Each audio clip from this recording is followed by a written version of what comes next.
Selamat pagi Bapa, selamat pagi Tuhan Yesus, selamat pagi Roh Kudus. Pada pagi hari ini Tuhan, kami kembali datang menghampiri tahta-Mu, menaikkan pujian dan penyembahan bagi Engkau, Allah kami yang hidup. Haleluya.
Datang menyembah-Mu Tuhan,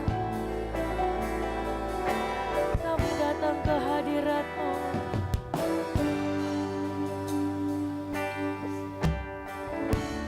Bapakku datang menyembah-Mu di sini, ku percaya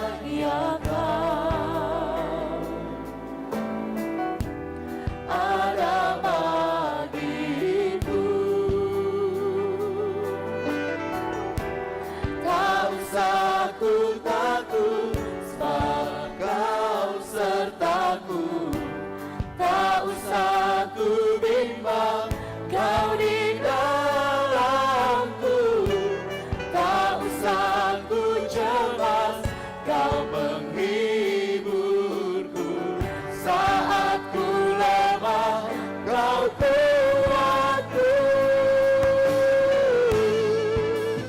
Ku nyanyi haleluya,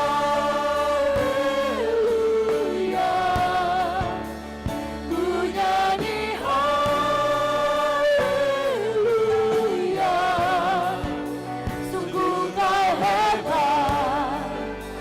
ajaib perkasa perbuatanmu.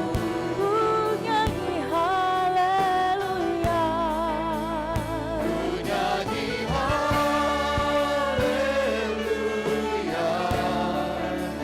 ku nyanyi haleluya.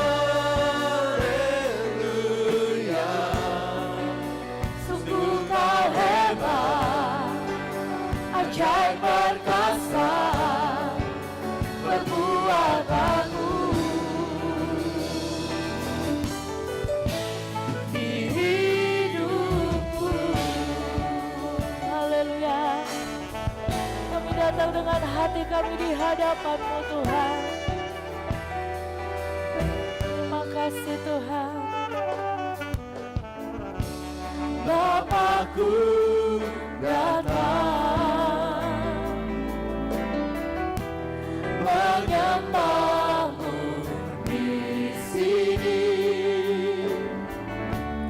ku percaya Kau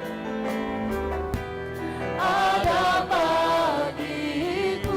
Tak usah ku takut, tak usah ku takut, sebab Kau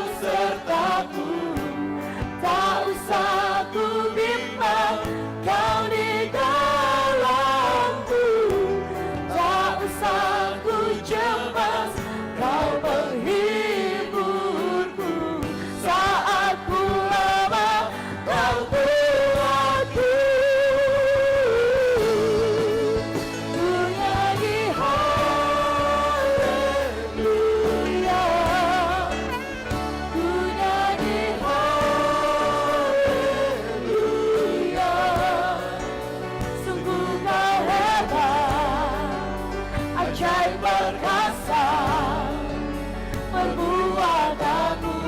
Ku nyanyikan Tuhan, ku nyanyi haleluya, ku nyanyi haleluya.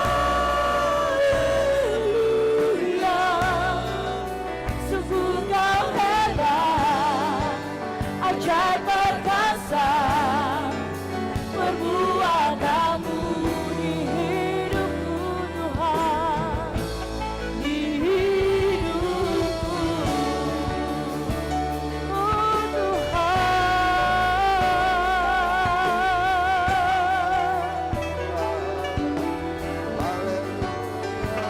Oh haleluya.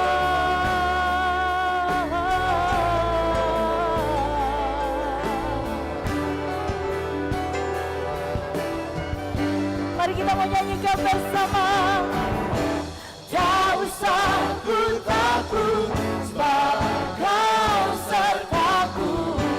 Tak usah ku bimbang, Kau di dalamku.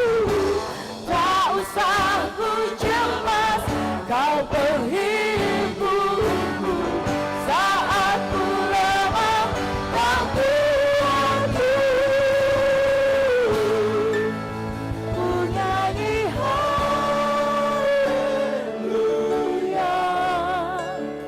ku nyanyi haleluya. Sungguh Kau hebat, ajaib perkasa perbuatanmu. Mari angkat tanganmu di hadapan Tuhan.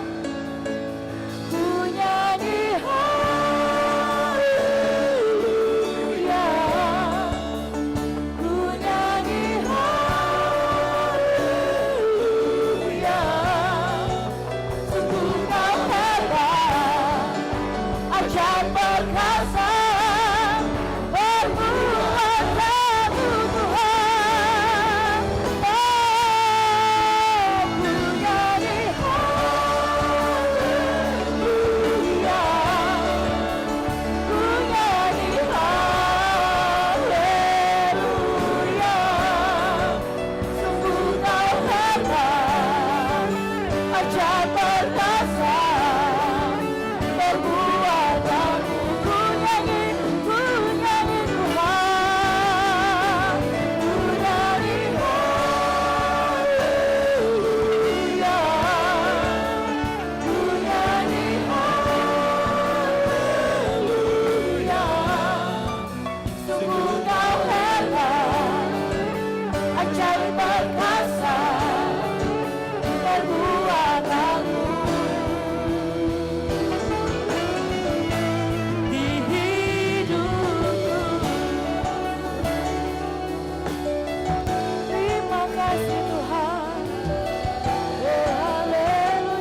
hadir dalam hidup kami, memberikan kekuatan yang baru, menyembuhkan yang sakit, memulihkan yang terluka, menguatkan yang lemah. Biar Engkau yang hadir pada pagi hari ini Tuhan, hadirat-Mu menjamah setiap kami. Terima kasih Bapa yang baik, terima kasih Tuhan Yesus. Terima kasih Allah Roh Kudus, haleluya, amin. Sekali lagi shalom saudara. Kita mengucap syukur kepada Tuhan baik dalam hidup kita, amin. Tuhan memberikan hari yang baru bagi kita. Oleh sebab itu kita mau datang memuji dan menyembah Tuhan. Mari kita mau bangkit berdiri saudara, haleluya.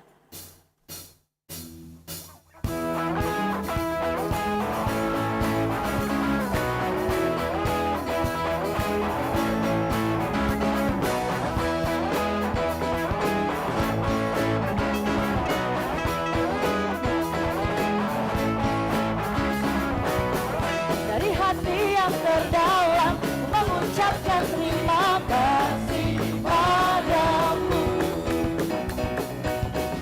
atas cinta-Mu padaku yang terus menghadirkan rahmat bagiku. Siapakah yang terhebat di dalam hidupku? Kan ku serukan Kau berhebat, hebat. Kan ku nyanyikan Kau berhebat, hebat. Siapakah yang terhebat di dalam hidupku? Amin.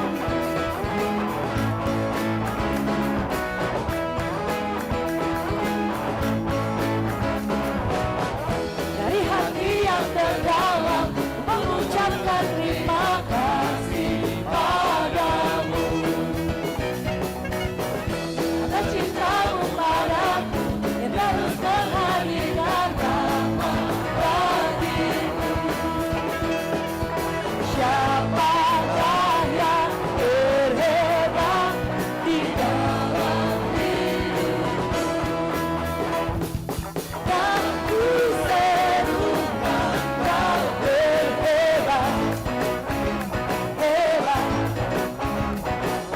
Kan ku nyanyikan Kau berhebat, hebat. Siapakah yang terhebat di dalam hidup? Katakan ku serukan Kau Tuhan, ku serukan Kau berhebat, hebat. Kan ku nyanyikan Kau berhebat, hebat. Siapakah yang berhebat di dalam hidupku? Katakan siapakah? Siapakah yang berhebat di dalam hidupku? Amin. Dialah Tuhan, Allah kita yang terhebat. Berikan kemuliaan bagi Tuhan. Haleluya. Biar dari seluruh penjuru bumi segala makhluk semuanya memuji Tuhan. Amin saudara. Sebab Dia Tuhan kita yang dahsyat. Amin. Berikan kemuliaan bagi Tuhan kita. Haleluya.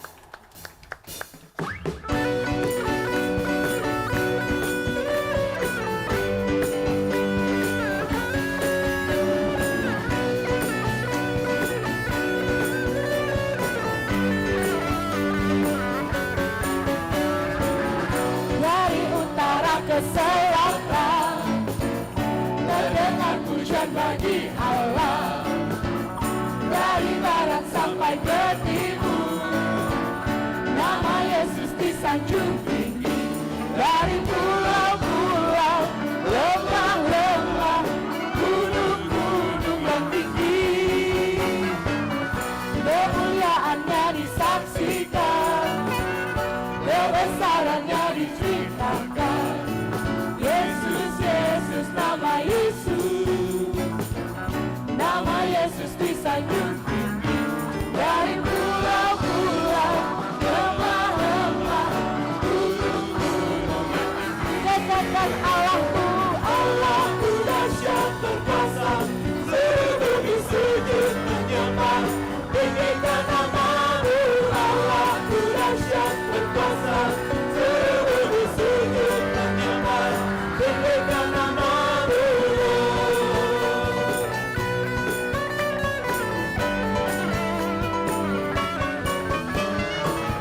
Dari utara ke selatan, terdengar pujian bagi Allah. Dari barat sampai ke timur, nama Yesus disanjung tinggi.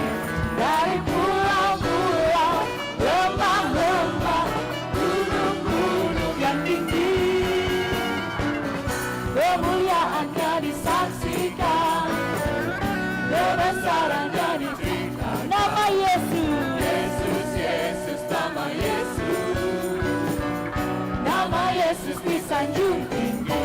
Dari pulau-pulau, lembah-lembah, gunung-gunung, katakan Allahku dahsyat, Allahku dahsyat berkuasa, seluruh bumi sujud menyembah. Tinggikan namamu, Allahku dahsyat berkuasa, seluruh bumi sujud menyembah. Tinggikan namamu, Allahku dahsyat berkuasa, seluruh bumi sujud menyembah. Tinggikan namamu, Allahku dahsyat berkuasa, seluruh bumi sujud menyembah. Tinggikan namamu, tinggikan namamu, tinggikan namamu. Amin. Berikan tepuk tangan sorak-sorai bagi Tuhan. Haleluya. Haleluya, terima kasih Tuhan. Tuhan yang jadi kekuatan kita, Dia yang jadi mazmur kita, yang jadi sukacita kita. Haleluya. Hati kami percaya Tuhan, Engkaulah gunung batu kami yang hidup, Engkaulah kota benteng kami. Tuhanlah kekuatan dan mazmurku, Dia gunung batu, Dia gunung batu dan keselamatanku. Hanya padamu hatiku percaya, Kaulah menara dan Kaulah perlindungan. Ku mau selalu bersyukur, sebab cintamu padaku takkan pernah berubah. Hatiku percaya, walau bumi bergoncang, gunung-gunung beranjak, namun kasih setiamu tak pergi. Ku mau selalu Tuhan, ku mau selalu bersyukur, sebab cintamu padaku takkan pernah berubah. Hatiku percaya, walau bumi bergoncang, gunung-gunung beranjak, namun kasih setiamu tak pergi dariku. Ku mau selalu bersyukur, sebab cintamu padaku takkan pernah berubah. Hatiku percaya, walau bumi bergoncang, gunung-gunung beranjak, namun kasih setiamu. Sekali lagi katakan, ku mau selalu bersyukur, sebab cintamu padaku takkan pernah berubah. Hatiku percaya, walau bumi bergoncang, gunung-gunung beranjak, namun kasih setiamu. Amin. Ku mau selalu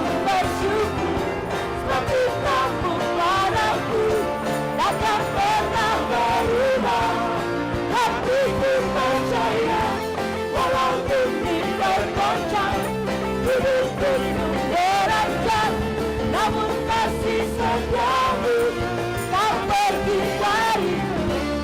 Kasih setiamu tak pergi dariku. Kasih setiamu tak pergi dariku. Amin.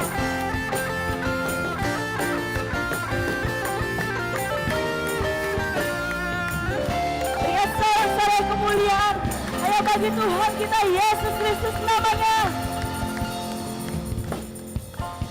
Silakan duduk Bapak Ibu, saudara-saudari. Tiba saatnya kita mau menyiapkan hati kita. Kita mau mendengarkan firman Tuhan. Terima kasih Tuhan buat kasih setiamu dalam hidup kami Tuhan.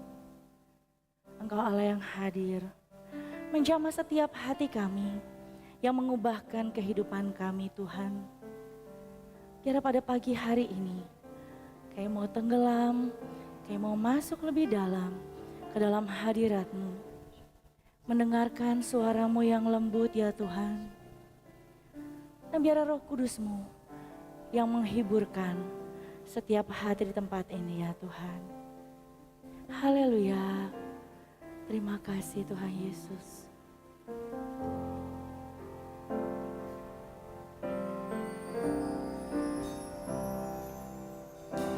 Saat ku masuk ke hadirat-Mu, bawa persembahan ke tempat kudus-Mu.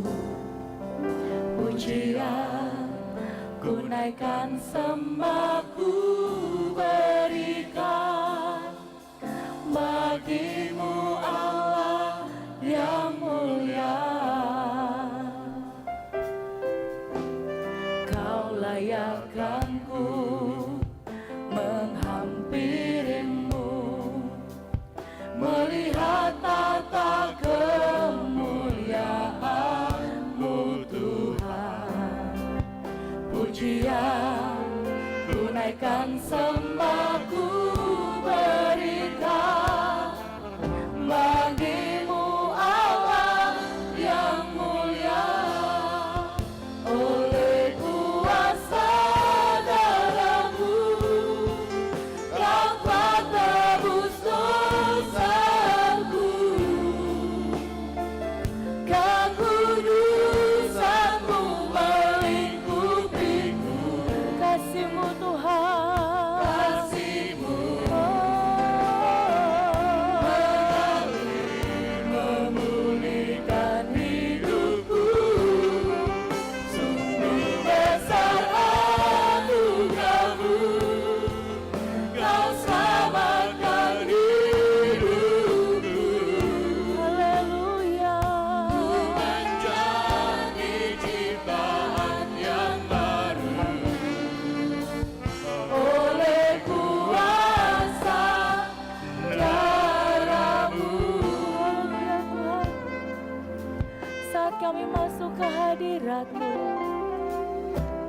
saat ku masuk ke hadirat-Mu, kasih-Mu Tuhan, bawa persembahan di tempat ini Tuhan, kudus-Mu. Oh hadirat-Mu Tuhan. Pujian ku naikkan, sembah ku berikan bagi-Mu Allah yang mulia. Kau yang melayakkan kami, Kau layakkanku menghampirimu Tuhan, melihat tata kemuliaan-Mu Tuhan. Pujian ku naikkan, sembah ku berikan bagi-Mu Allah yang mulia. Oleh kuasa darah-Mu Kau telah tebus dosaku.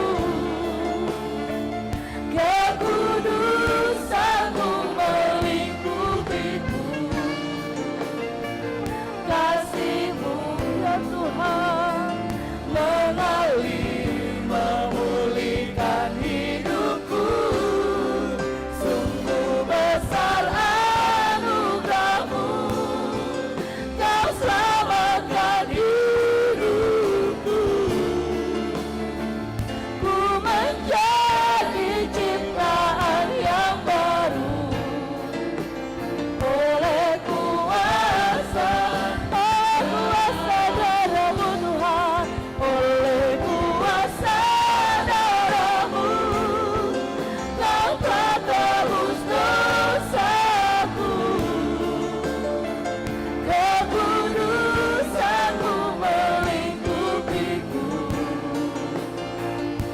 kasih-Mu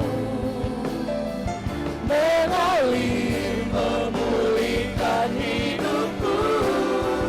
Sungguh besar anugerah-Mu, Kau selamatkan hidupku.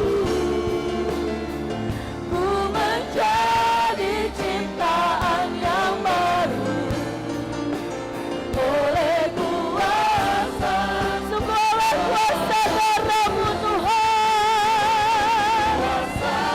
Kami mengucap syukur Tuhan.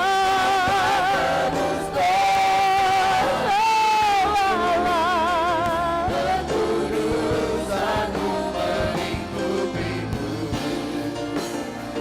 kasih-Mu Tuhan memulihkan hidupku. Sungguh besar anugerah-Mu, Kau selamatkan hidupku. Ku menjadi ciptaan yang baru oleh kuasa darah-Mu, oleh kuasa darah-Mu, oleh kuasa darah-Mu. Haleluya. Segala kemuliaan hanya bagi Tuhan, segala pujian, segala hormat. Kasih-Mu luar biasa Tuhan, kuasa-Mu luar biasa Tuhan. Tiada satu pribadi yang seperti Engkau Tuhan. Kasih-Mu ajaib, pribadi-Mu ajaib Tuhan. Kaulah yang terhebat, tiada yang dapat menandingi kasih-Mu, tiada yang dapat menandingi kuasa-Mu Tuhan. Engkau berbuat segala perkara yang Kau kehendaki, biarlah terjadi kehendak-Mu Tuhan di dalam hidupku Tuhan. Biarlah terjadi rencana-Mu Tuhan di dalam hidup kami. Sebab Kau Allah yang tak pernah gagal.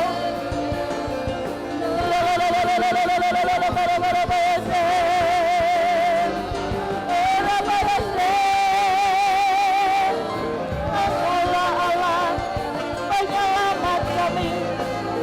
Kau selamatkan kami dari kutuk dosa. Kau selamatkan kami dari kebangkrutan. Kau selamatkan kami dari segala sakit penyakit. Engkaulah Allah penyelamat kehidupan kami. Kami datang menyembah-Mu Tuhan. Engkaulah Bapa yang kekal, yang memelihara kehidupan kami.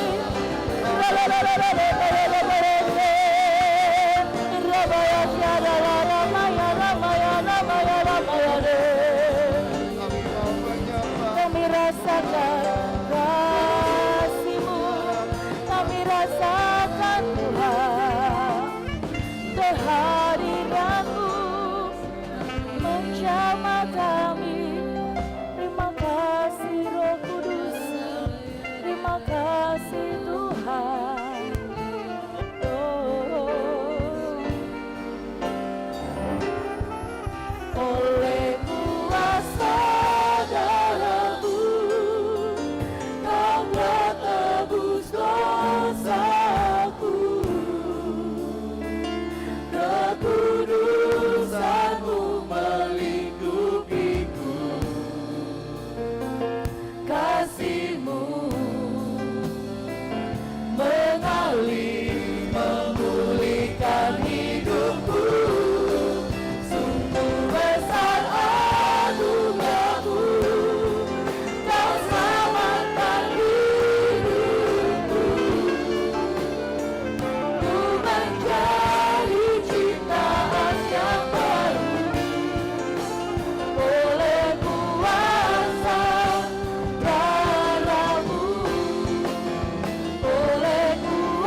kasih Tuhan, segala kemuliaan hanya bagi Tuhan.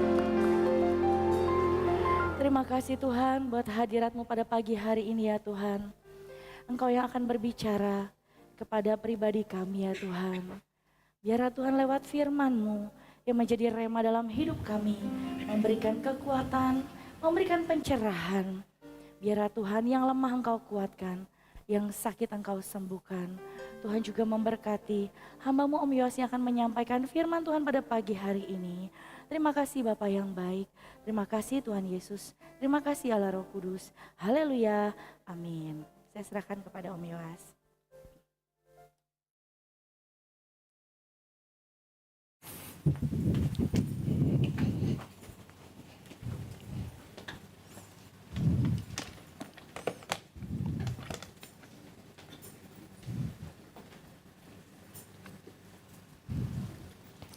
Shalom, puji Tuhan. Hari ini kita sedang membicarakan firman Tuhan mengenai ciri-ciri dewasa rohani. Ya, jadi saudara dan saya bisa melihat apakah saudara termasuk orang yang punya ciri-ciri kedewasaan rohani atau saudara menjadi orang Kristen yang dewasa. Nah, saudara-saudara, pada pembahasan hari ini kita akan melihat apakah kita adalah orang yang termasuk dewasa rohani atau belum dewasa rohani. Nah, di sini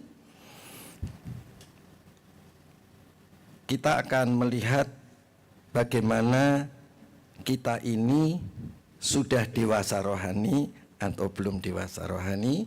Itu yang pertama. Yang kedua, kita akan melihat 3 kategori daripada orang dan cara pendekatannya. Mari kita akan lihat di dalam kitab Ibrani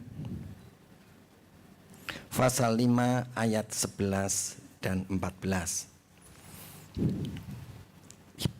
Ibrani pasal 5 ayat 11 sampai 14. Saya akan bacakan.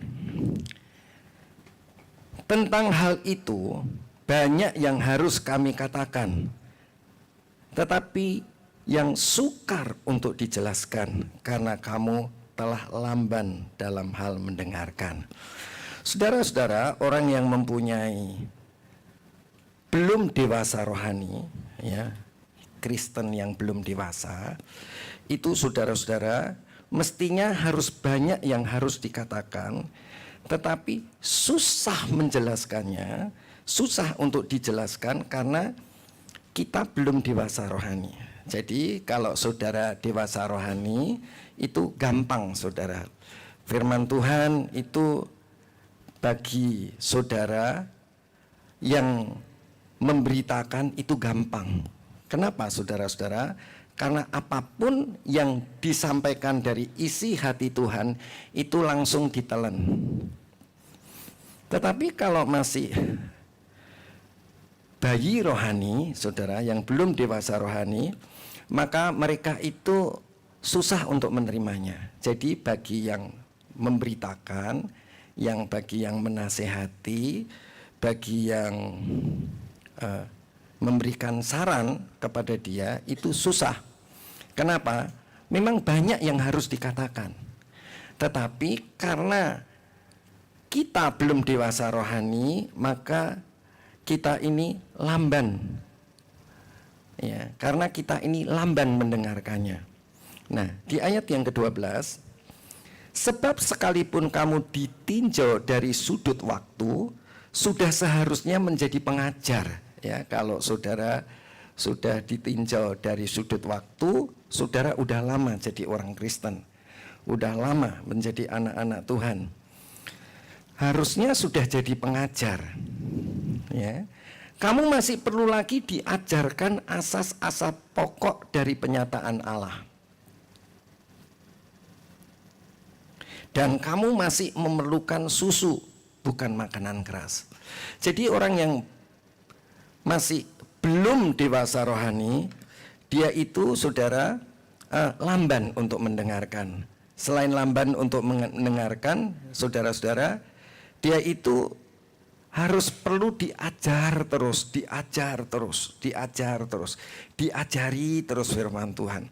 Mestinya harus waktunya ngajar, tapi masih perlu diajar. Nah, nanti kita lihat ya saudara. Kemudian ayat yang ke-13, barang siapa masih memerlukan susu, ia tidak memahami ajaran tentang kebenaran. Ya saudara, jadi kalau saudara itu kita maunya itu firman Tuhan yang ringan-ringan, saudara-saudara, berarti saudara itu masih baby, ya, belum dewasa. Ya, di sini sebab barang siapa masih memerlukan susu, ia tidak memahami ajaran tentang kebenaran, belum paham, ya, sebab ia adalah anak kecil. Ya. Ayat 14. Tetapi makanan keras adalah untuk orang dewasa, yang karena mempunyai panca indera yang terlatih untuk membedakan mana yang baik dan mana yang jahat. Nah, saudara-saudara, jadi orang yang dewasa rohani itu dapat membedakan mana yang baik dan mana yang jahat. Nah, saudara bisa bedain nggak mana yang baik, mana yang jahat? Ya. Kalau saudara sudah dewasa rohani, saudara itu pasti tahu, oh ini baik, oh ini jahat. Kenapa kok bisa membedakan mana yang baik, mana yang jahat? Bisa saudara? Kalau saudara terlatih selalu hidup dalam kesalehan.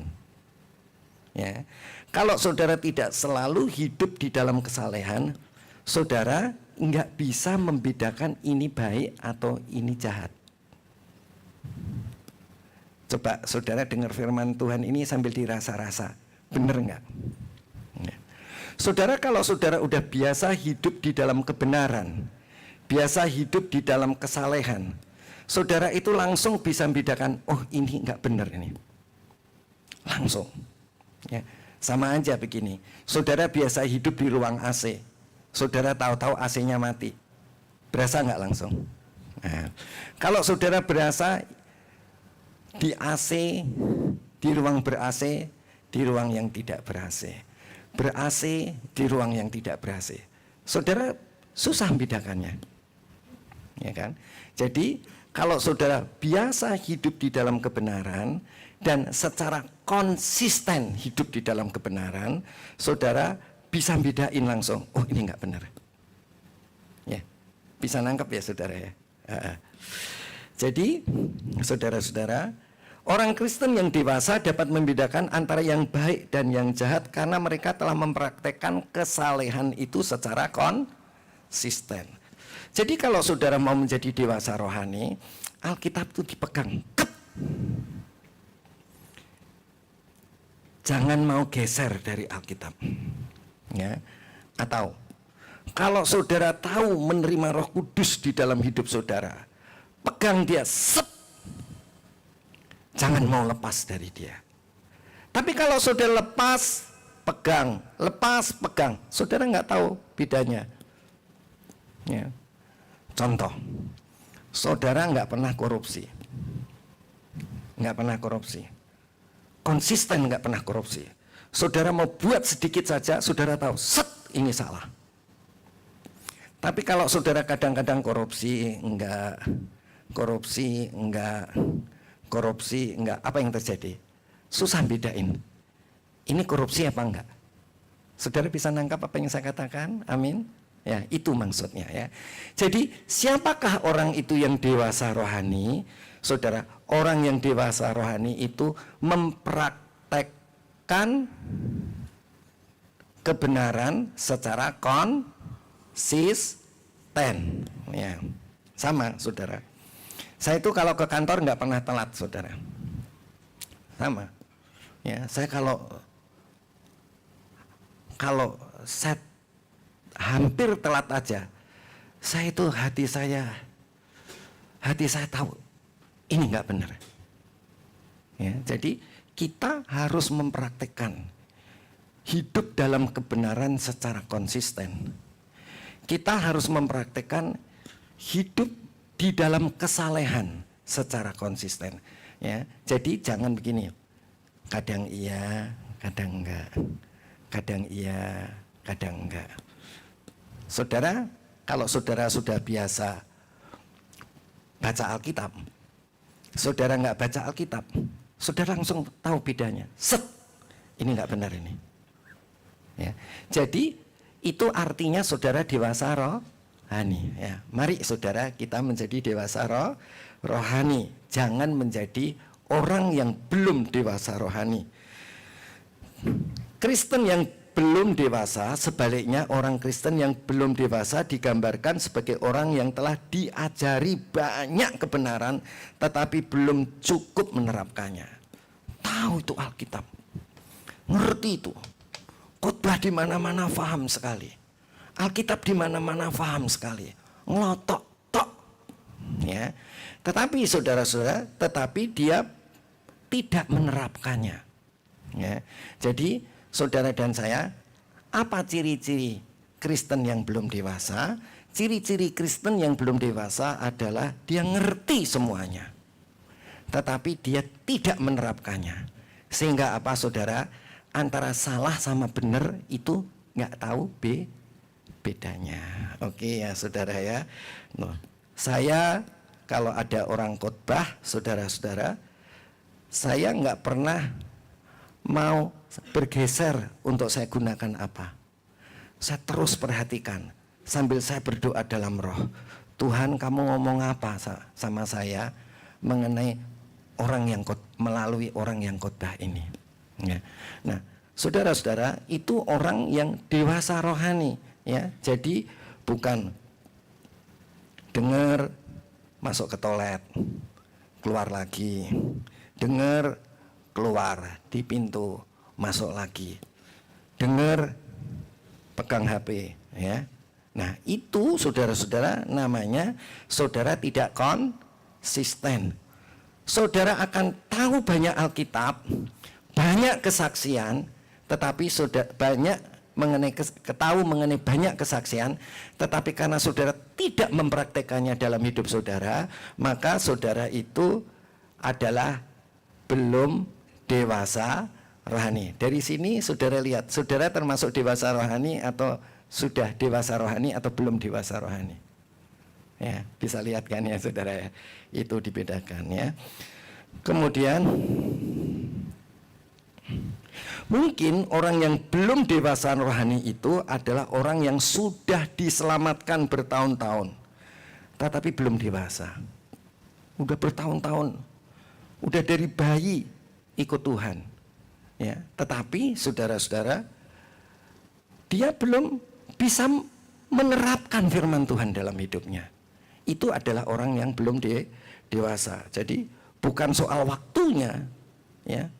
Bukan soal sudah diselamatkannya, bukan soal sudah waktunya, sudah lama diselamatkan, bukan soal sudah diselamatkan dan waktunya diselamatkan. Itu bukan soal itu, ya, menjadi dewasa rohani.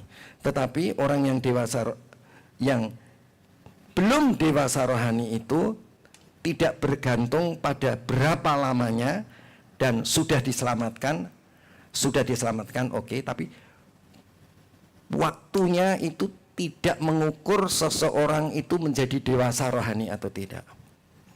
Saya sejak lahir, saya orang Kristen. Papa saya mendidik saya, tiap pagi kita berlutut di tempat tidur untuk berdoa. Tiap malam, papa saya melatih untuk seluruh anak-anak itu adalah komsel. Ya. Tetapi saudara-saudara, kalau saya tidak secara konsisten mempraktekkan firman Tuhan terus-menerus, saya namanya belum dewasa. Jadi, bagaimana supaya saya bisa dewasa? Tidak diukur dari waktunya, tapi diukur dari sudahkah kita diselamatkan dan bagaimana saudara mempraktikkan firman Tuhan, kebenaran firman Tuhan, kesalehan itu secara konsisten. Oke, sampai sini paham ya saudara? Jadi saudara bisa lihat lah, oh saya ini masih belum dewasa atau sudah dewasa. ya. Jadi bukan soal saudara masuk keluar gerejanya. Saudara bukan soal saudara itu berapa banyak saudara pelayanan. Ya. Tetapi dilihat dari apakah saudara konsisten melakukan, menjalankan kebenaran firman Tuhan, menjalankan kesalehan daripada firman Tuhan. Jadi saudara, bagaimana Kristen yang belum dewasa itu, ya, di dalam pikiran mereka mungkin dipenuhi dengan fakta dan informasi mengenai Alkitab. Mereka mungkin bisa membaca ayat-ayat dalam kesaksian secara keseluruhan. Mereka bahkan mungkin terampil dalam membahas teologi, ya. Tetapi mereka belum dewasa karena mereka belum menghidupi kebenaran. Jadi kebenaran firman Tuhan itu adalah harus dihidupi, ya. Alkitab firman Tuhan itu harus dihidupi. Roh Kudus yang ada di dalam kita harus menjadi sumber hidup kita.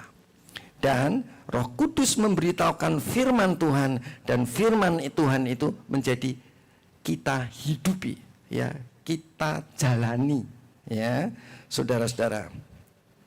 Sekarang kita akan lihat Kristen yang dewasa dan tidak dewasa. Mengevaluasi apakah orang yang kita nasihati itu sudah dewasa atau tidak dewasa akan menentukan sampai batas-batas kedalaman nasihat yang kita berikan. Jadi saudara, kalau ada orang yang belum konsisten melakukan firman Tuhan, saudara tidak boleh menasihati seperti orang yang dewasa rohani. Tetapi saudara, kalau orang itu sudah konsisten, ya, konsisten melakukan firman Tuhan, saudara bisa nasihati dia. Gampang, nasihati gampang. Jadi kalau orang sudah tahu kebenaran Alkitab, sudah dewasa rohani, nasihati itu gampang. Ya, nasihati gampangnya gimana? Kamu ingat Yusuf, ingat Abraham, cuma disebutin nama-nama aja, dia tahu. Ya. Tapi kalau orang belum dewasa rohani, saudara mesti jelaskan, ya. Seperti satu ketika ada seorang pembantu yang telinganya itu meleleh darah, dan dokter katakan ini sakit kanker. Kemudian pembantu ini datang di gereja, saudara-saudara, dengan majikannya. Ini dikatakan orang ini bukan orang Kristen, tapi dia sakit. Saya mau bawa ke sini supaya Tuhan sembuhkan. Majikannya ini orang Kristen. Saya agak bingung, saudara. Saya mesti jelaskan bagaimana untuk memperkenalkan Yesus itu, kebenaran itu.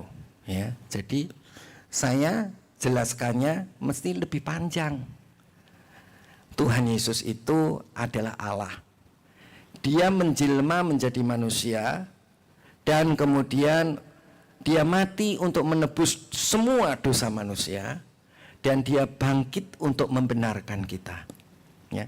Ketika Tuhan bangkit membenarkan kita, maka Tuhan ingin supaya kita tidak saja dibenarkan, tapi hidup kita jadi benar. Maka itu dia memberikan Roh Kudus-Nya kepada kita, supaya dengan pertolongan Roh Kudus itu kita bisa hidup benar. Kemudian saya bercerita begini, lah Yesus itu siapa? Nah, saya ceritakan begini. Yesus itu adalah Allah, dia pencipta. Dia adalah Allah. Tetapi saudara-saudara, dia ketika dia menjadi manusia, dia membangkitkan orang mati. Bahwa dia memang betul-betul Allah. Dia membuat telinga orang yang tuli untuk mendengar, mata yang buta bisa celik, orang yang lumpuh dapat berjalan. Nah, kemudian kalau murid-muridnya kekurangan roti, maka Tuhan pecah-pecahkan roti bisa sampai 5.000 untuk laki-laki, belum termasuk perempuan dan lain sebagainya. Nah, saya kan menjelaskannya panjang, betul saudara? ya kan? Tapi kalau saya menjelaskan sama saudara, karena saudara sudah dewasa rohani, ya menjelaskannya gampang. Ingat nggak Abraham? Abraham itu cuma percaya loh. Apa yang terjadi? Dia dikasih tanah Kanaan. Coba lihat itu Yusuf. Yusuf itu cuma percaya aja. Apa yang terjadi? Dia bisa jadi wakilnya Firaun. Kan gampang. Ya. Jadi saudara-saudara, jelaskannya nggak sulit kalau sudah dewasa rohani. Tapi kalau masih belum dewasa rohani, itu jelaskannya jelimet. Tahu jelimet saudara? Mesti diceritain dari awal sampai akhir. Saya mau tanya kepada saudara, saudara ini sudah dewasa rohani atau belum? Nah, ini kan pertanyaannya kan. Jadi saudara bisa ukur, oh saya sudah jadi Kristen sejak lahir, ya kan? Saya tahu itu, setiap hari saya dengar khotbah itu, ya kan? Saya juga tahu Alkitab. Saya bisa buka Google di mana-mana, misalnya. Sekarang yang jadi pertanyaan, firman Tuhan kebenaran itu menjadi kehidupanmu tidak? Atau saudara sekedar tahu, ahli, bahkan mungkin saudara sekolah teologi, bukan S1 saja, S2, dan mungkin doktor teologi sekalipun. Tetapi saudara itu firman dipraktekkan enggak? Menjadi kehidupan saudara atau tidak? Ya, jadi ini saudara-saudara untuk membedakan antara Kristen dewasa dan yang tidak dewasa. Ya. Sekarang kita akan lihat lagi, Kristen dewasa ini juga membantu Anda untuk mengetahui seberapa banyak Anda harus fokus kepada pengajaran. Jadi kalau saudara itu sudah Kristen dewasa, ya, saudara itu hidup saudara itu fokus kepada pengajaran. Ya. Firman Tuhan boleh apa tidak. Tapi kalau saudara sudah dipenuhkan Roh Kudus, fokus saudara kepada Roh Kudus. Dan Roh Kudus itu yang mengingatkan apa yang kita pelajari. Ya, jadi saudara dan saya, kalau Alkitab harus kita ingat terus kan nggak bisa, memori kita akan terbatas. Jadi saudara-saudara, yang penting saudara baca Alkitab, usahakan dengan pertolongan Roh Kudus saudara ngerti. Tapi saudara-saudara, kalau toh saudara nggak ngerti, nanti satu ketika saudara terus-menerus terarah kepada Roh Kudus, apa yang saudara akan alami? Roh Kudus itu langsung ngingetin. Tuh, firman tadi itu maksudnya ini. Kamu nggak boleh begini. Bisa nangkep ya saudara ya. Jadi jangan begini, nggak boleh begini ya. Jadi orang yang dewasa rohani, saudara itu akan fokus pada pengajaran. Karena jika orang yang Anda hadapi adalah orang Kristen yang dewasa, dia terutama akan membutuhkan dorongan dan dukungan. Jadi gini, kalau saudara itu lihat ada orang itu sudah dewasa rohani, ya saudara-saudara, saudara nggak perlu ajari lagi. Yang saudara perlu ajari apa? Yang saudara perlu lakukan, dorong dia. Lu bisa loh, lu bisa. Kamu sakit, lu bisa sembuh. Ya. Kamu mengalami kesulitan rumah tangga, lu bisa. Cuma diingatkan apa saudara? Tuh, ingat, orang kusta aja bisa sembuh. Orang buta aja bisa sembuh. Orang nggak bisa ngomong, nggak bisa dengar aja bisa sembuh. Ya. Jadi nggak perlu diajari lagi. Siapakah itu orang yang dewasa rohani? Siapakah itu orang yang konsisten melakukan kebenaran firman Tuhan? Jadi saudara-saudara, orang yang dewasa rohani itu adalah orang yang fokus kepada pengajaran. Ya. Nah, tapi fokus kepada pengajaran dengan minta tolong kepada Roh Kudus. Saudara baca Alkitab, banyak hal kita nggak ngerti soal Alkitab. Ada banyak hal yang tersembunyi. Tetapi kalau saudara dengan pertolongan Roh Kudus, fokus pada Roh Kudus, maka Roh Kudus itu akan menolong menjelaskan kepada firman Tuhan yang kita fokusin tadi, ya. Maksudnya gini, kita itu hidup kita tuh harus, kalau ada waktu, saudara, atau sediakan waktu, harus baca Alkitab, ya. Dan untuk baca Alkitab, saudara harus berusaha ngerti. Nah, ngertinya dari siapa? Minta tolong Roh Kudus, ya. Jadi firman dan Roh Kudus. Firman itu adalah Yesus, Roh Kudus itu adalah kehidupan itu. Jadi ketika engkau membaca firman, engkau bisa firman yang mati, yang tertulis tadi, ya, itu bisa hidup. Jadi ketika engkau membaca Alkitab itu jadinya hidup. Saudara pernah nggak baca Alkitab terus rasanya seger gitu? Pernah, saudara? Nah, itu kalau saudara dengan pertolongan Roh Kudus. Kalau saudara tidak dengan pertolongan Roh Kudus, ya firman Tuhan itu jadi teologi, jadi doktrin, ya. Tetapi kalau firman itu engkau dengan pertolongan Roh Kudus, firman yang mati, yang logos tadi, itu bisa jadi rema, ya. Saudara, pikiran saudara bisa tenang, keinginan saudara bisa menyenangkan Tuhan, emosi saudara bisa damai dan sukacita, tubuh saudara rasanya bisa seger, kayak keguyur air es, seger, bukan air es yang menggigil ya, tapi seger begitu ya. Ini saudara harus alami, inilah orang yang dewasa rohani.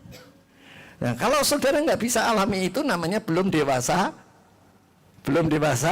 rohani. Ya. Nah, orang yang belum dewasa rohani ini kalau mau dibantu susah. Ya, tapi kalau dia sudah dewasa rohani, sudah ngalami semuanya ini, oke, saya paham. Cuma sebut aja, dia paham. Jadi orang yang sudah dewasa rohani hanya perlu didorong. Kalau yang belum dewasa rohani diapain, saudara?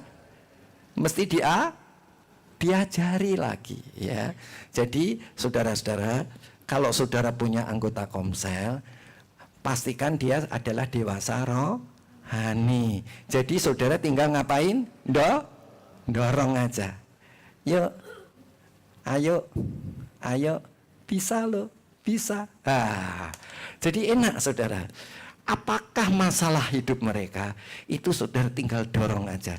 Tapi kalau saudara punya anggota komsel yang belum dewasa rohani, mesti dijelasin, didorong ya. Itu maksudnya ya. Oke.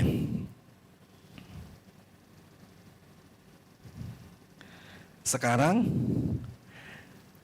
orang Kristen yang dewasa itu adalah orang yang sudah ngalami, jadi sudah punya pengalaman hidup seperti yang tadi saya katakan. Dia sudah ngalami firman Tuhan itu membuat pikirannya tenang. Firman Tuhan itu membuat keinginannya untuk menyenangkan Tuhan. Orang yang membuat firman Tuhan itu membuat emosinya damai dan sukacita, yang dia rasa ya dengan membaca firman Tuhan itu sampai tubuhnya itu mendapat urapan Tuhan. Nah, orang-orang seperti itu adalah orang yang dewasa rohani, dan saudara tinggal dorong saja ya. Orang Kristen yang dewasa tetapi yang bermasalah seringkali mengetahui apa yang perlu dilakukan. Sebetulnya orang Kristen yang sudah dewasa. Dulu saya pernah, saudara, saya dulu kan pelayanan. Saya pelayanan itu dari SMA kelas 1. Kemudian saya lanjutkan itu sampai sarjana muda. Lulus karena saya harus pergi ke Bandung, dari Semarang ke Bandung. Maka di sana saya berhenti pelayanan, saudara.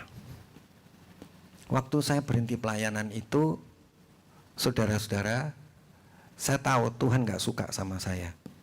Ya, saya tetap, saya nikah, ya nikah saja. Saya punya anak, ya punya anak aja. Begitu anak saya lahir, saudara, 20 hari itu diare, saudara. Saya masukkan di Husada, kemudian keluar, saudara-saudara, setelah keluar, anak saya kejang. Ya, anak saya kejang. Nah, saya ini kan suka ke dokter, nggak tahu itu, karena anak saya begitu. Saya ke Surabaya, anak saya anfal.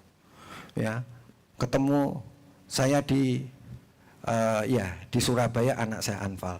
Kemudian dokternya bilang, kamu balik sama Tuhan, kamu pelayanan, balik lagi. Dokter itu pada ngomong begitu, saudara. Terus habis begitu, saya dokter itu ngomong itu, hati saya itu tahu, saya memang harus begitu. Ya. Nah, saudara-saudara, saya tahu, jadi orang yang dewasa rohani kalau jatuh itu cuma perlu dorongan, nggak perlu diajari lagi, ya kan? Ya, nggak perlu diajarin lagi. Dan apa yang terjadi, saudara-saudara? Saya langsung buat persekutuan, ya, saya buat komsel, ya. Begitu anak saya sakit begitu, saya buka komsel, saudara. Di Jakarta Utara saya buat komsel. Kemudian saudara-saudara, saya mulai aktif di gereja, ya. Dan saya tahu Tuhan itu pepet saya sampai saya itu hands up. Hands up-nya apa, saudara-saudara? Anak saya terus anfal, tidak saja asma stadium 3, tidak aja pendarahan otak, tapi juga asma stadium 3, tidak saja asma stadium 3, tetapi gangguan untuk buang air besar. Jadi yang harus dioperasi. Tapi Tuhan itu bikin mujizat demi mujizat. Karena apa, saudara? Dari situlah saya balik sama Tuhan. Saya berdoa dalam roh terus dan saya pelayanan. Nah, jadi saudara-saudara, anjuran dokter itu sebetulnya saya sudah tahu. Ya. Tapi jadi kalau ada orang yang dewasa rohani itu cuma diapain? Didorong, nggak usah diajari, ya. Ngerti ya, saudara ya? Jadi orang yang dewasa rohani itu ya orang yang punya pengalaman sama Tuhan. Hidupnya konsisten dalam kebenaran. Kalau satu ketika jatuh, ya, balikinya gampang. Daripada saudara yang masih Kristen, anak yang belum dewasa, mesti diajari dulu, ya kan? Diajari dulu. Nah, itu baru didorong, kan lama begitu, saudara, ya.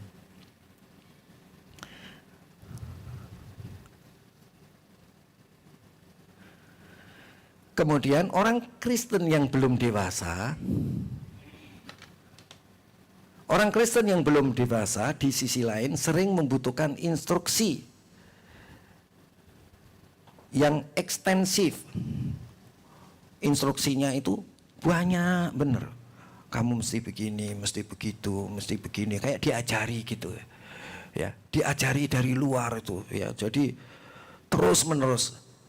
Sebelum mereka siap mengambil langkah-langkah yang diperlukan untuk memecahkan masalah mereka. Jadi, saudara, jadilah kita orang Kristen yang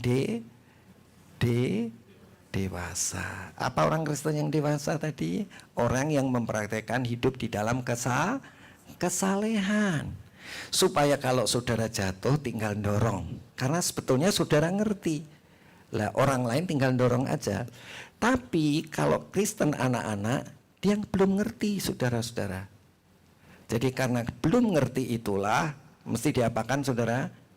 Mesti diajari. Yang ngajari banyak.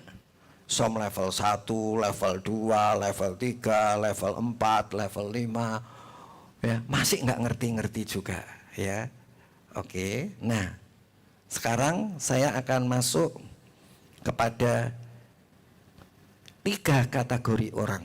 Ya, ini pernah saya bahas, ya. 3 kategori orang dan pendekatan secara umum yang harus diambil dalam berurusan dengan orang yang sudah dewasa rohani dan yang belum dewasa rohani. Ya, jadi kalau saudara ngadepi orang dewasa rohani mesti gimana?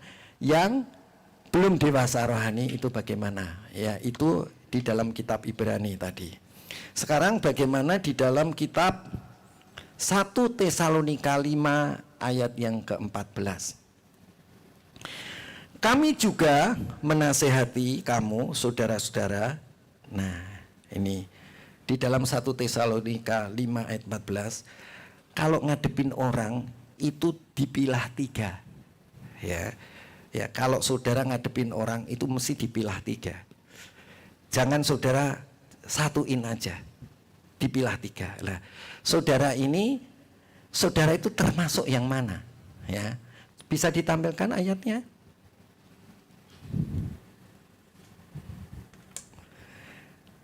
Satu Tesalonika 5 ayat yang ke-14. Coba saudara lihat ayatnya. Kami juga menasihati kamu, saudara-saudara. Ya, coba yang pertama, tegurlah mereka yang hidup tidak tertib. Ya, tegurlah mereka yang hidup tidak tertib. Kemudian, ini tegurlah mereka yang hidup tidak tertib. Tidak tertib itu apa, saudara? Orang yang tidak tertib itu adalah orang yang susah diatur. Saudara termasuk orang yang susah diatur atau gampang diatur? Ya kan? Ya. Kalau saudara susah diatur, itu namanya saudara nakal. Itu namanya saudara menyimpang. Itu namanya saudara menantang. Itu namanya saudara berontak. Itu namanya tidak sopan. Itu namanya mementingkan diri sendiri. Itu namanya keras kepala. Itu namanya susah diatur. Ya, jadi di sini dikatakan, kami juga menasihati kamu, saudara-saudara, tegurlah mereka yang hidup tidak tertib. Ya, tidak tertib tadi adalah susah diatur. Ya. Disuruh apa saudara? Disuruh apa saudara?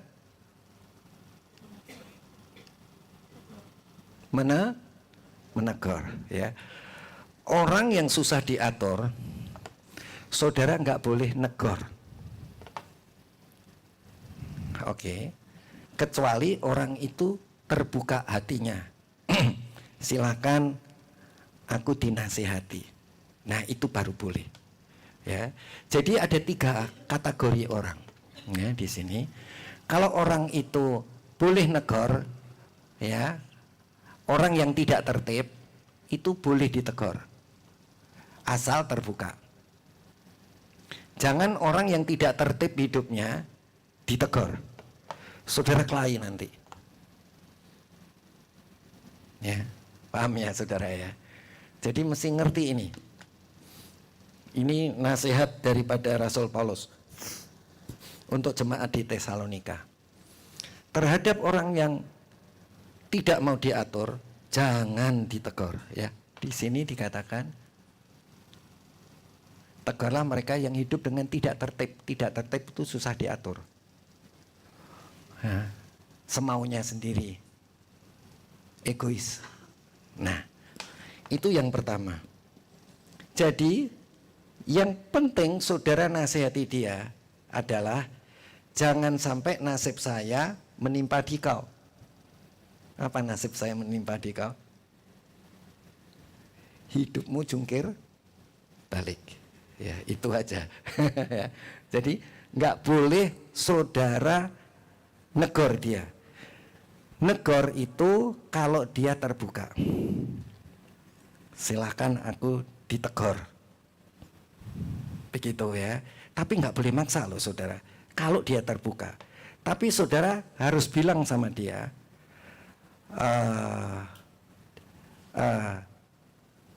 kalau kamu melawan Tuhan, kamu akan mengalami nasib seperti aku.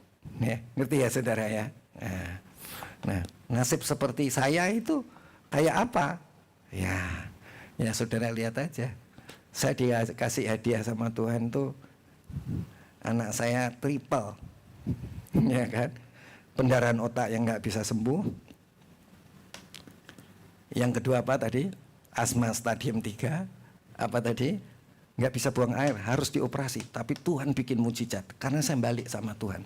Jadi saya berdoa dalam roh terus gitu ya saudara. Kalau dari kantor ke Metrodata ya, itu saya berdoa dalam roh terus.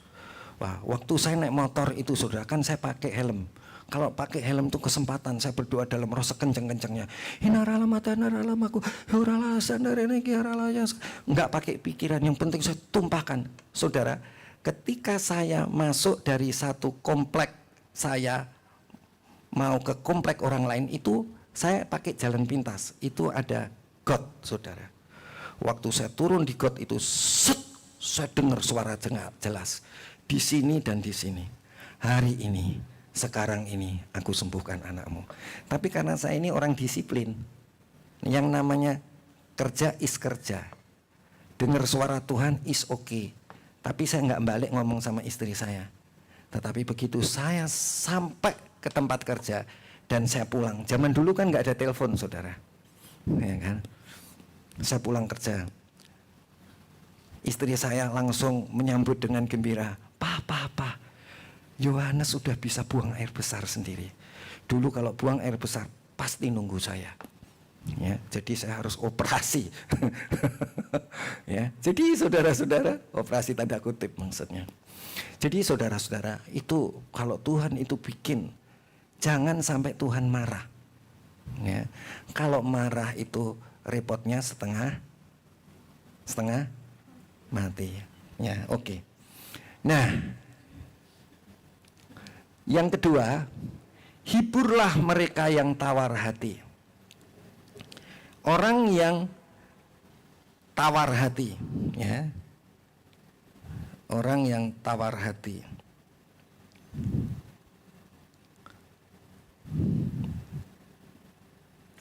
Orang yang tawar hati di sini dikatakan orang yang tawar hati itu adalah orang yang penakut.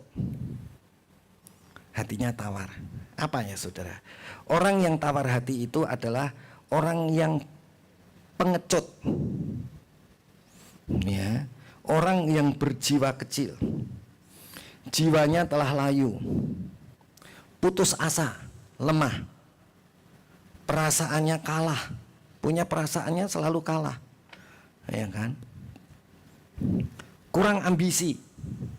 Penakut. Terhadap orang ini harus diapakan, saudara?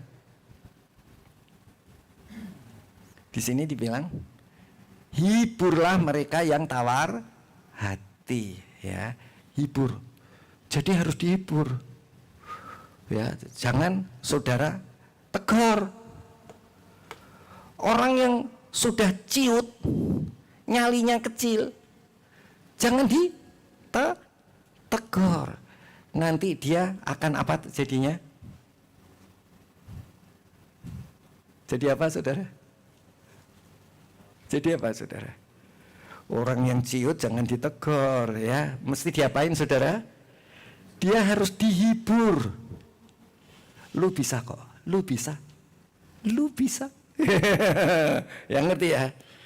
Ya, orang yang udah diinjek-injek sama bosnya, dia udah taat terus, tapi diinjek-injek terus, udah taat terus, diinjek-injek. Saudara jangan nasihati lagi, mesti diapain saudara? Dihibur. Lu bisa. Ya, amin saudara ya. Nah, yang ketiga adalah orang yang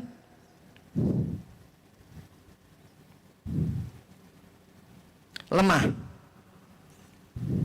Orang yang lemah, karena ayatnya banyak saudara, tapi saya nggak bisa bahas ayatnya. Saya lebih baik ini pokok-pokoknya. Belalah mereka yang lemah. Kalau ada orang lemah, itu harus diapakan saudara? Dibela. Lemah itu apa saudara? Lemah itu adalah orang yang tak berdaya. memang nggak berdaya. Mungkin pendidikannya rendah, mungkin dia kesehatannya rendah, cacat lagi, ya. Nah, orang seperti itu lemah. Kalau menghadapi sesuatu, saudara-saudara, dia nggak berdaya. Nggak berdayanya bukan karena ditindes, tapi karena nggak bisa. Ya, saudara bisa nangkap nggak yang lemah ini? Ya, jadi, nah, orang yang lemah ini adalah orang itu harus diapakan, saudara? Dibela. Dibela itu diapain, saudara? Dibantuin. Ya, bisa nangkap ya, saudara? Saudara harus bantuin dia. Jadi saudara harus lihat ada tadi dewasa rohani sama belum dewasa rohani. Menurut kitab apa tadi? Ibrani. Kalau menurut sekarang, saudara, kemudian ada 3 kategori orang untuk mendekati mereka. Yang itu di dalam 1 Tesalonika 5 ayat 14, yaitu apa, saudara, tadi? Yaitu ada orang yang keras kepala, ada orang yang tawar hati, ada orang yang lemah, ya. Jadi menangani orang harus berbeda-beda, ya. Jangan dilabrak aja, ya. Oke, halo, ya. Harus tahu beda-beda, saudara. Tapi yang penting usahakan kita dewasa rohani. Kalau saudara dewasa rohani itu ngomonginnya gampang, ya. Walaupun saudara misalnya, saudara termasuk orang yang di sini misalnya termasuk orang yang keras kepala. Tegurlah mereka yang hidup tidak tertib. Ini nggak tertib banget ini, keras kepala banget ini. Ingat, saudara, kalau dia itu adalah mantan dewasa rohani, gampang, saudara. Gimana gampangnya? Ya, kita ngomong begini, hati-hati lo nanti bisa kayak saya. Kalau dewasa rohani langsung hatinya terbuka. Tapi kalau belum dewasa rohani, apa yang terjadi? Bodoh. Lihat aja nanti lah itu yang belum dewasa rohani, ya kan? Nah, kemudian dikatakan, hiburlah mereka yang tawar hati. Ini orang yang karena saudara-saudara, karena dia itu penakut, saudara, penakut. Sudah hormat tapi diinjek-injek terus. Apa yang harus kita lakukan, saudara? Kita jujur diberi penghiburan, dorongan atau belas kasihan, ya. Dihibur, ya saudara, mesti dihibur. Kemudian orang yang ketiga ini orang yang badannya cacat, pendidikannya rendah, ya. Nah, orang yang seperti itu adalah orang yang lemah. Kalau orang yang kayak gitu diapain, saudara? Dibantu. Mari kita berdiri. Ya Tuhan, punya-Mu lah.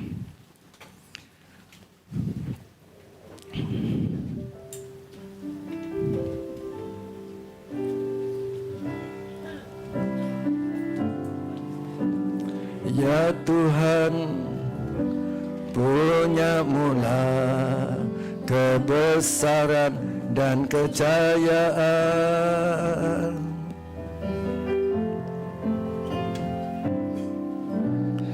Ya Tuhan, punya-Mu lah kehormatan, kemasyuran dan keagungan.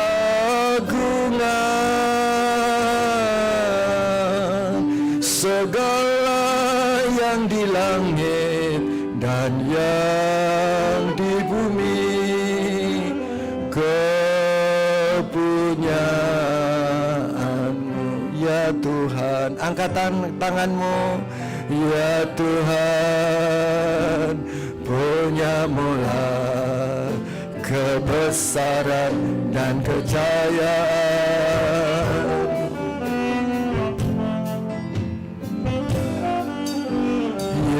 Tuhan punya mula, kehormatan, kemasyuran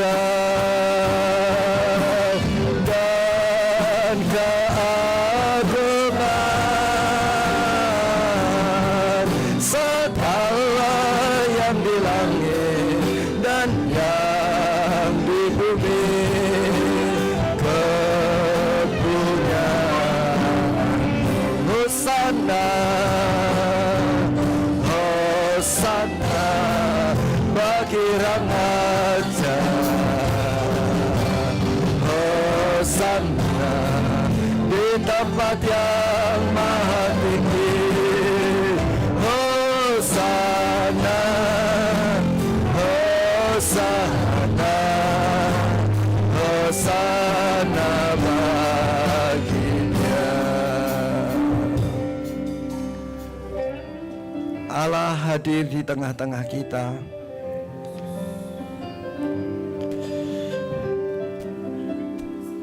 Dia ingin berbicara kepada kita. Dia ingin memberikan penglihatan kepada kita. Dia ingin menuntun kita ke dalam jalannya, ke dalam kebenarannya, kepada tujuannya. Angkat tanganmu, aku mengasihi, aku menghormatimu Tuhan.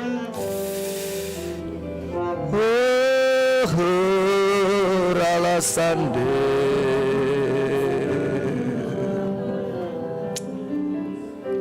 inarala sande,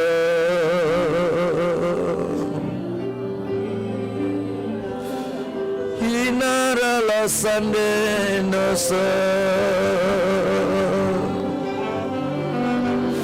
inarala maseraso. Glory, glory, terpujilah Tuhan, haleluya. Terpujilah Tuhan, haleluya, haleluya.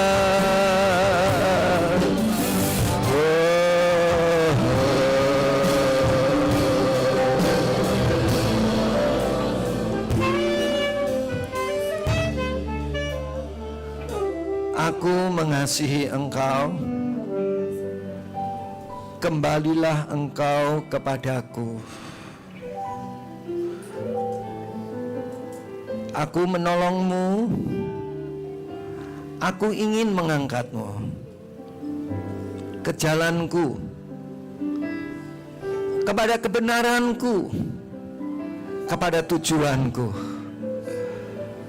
Engkau sudah mati, dan hidupmu bukan engkau lagi, tetapi Kristus, tetapi aku yang ada di dalammu. Engkau tidak selayaknya hidup untuk kepentinganmu, tetapi engkau selayaknya hidup untuk kepentinganku. Glory, haleluya. Glory, haleluya.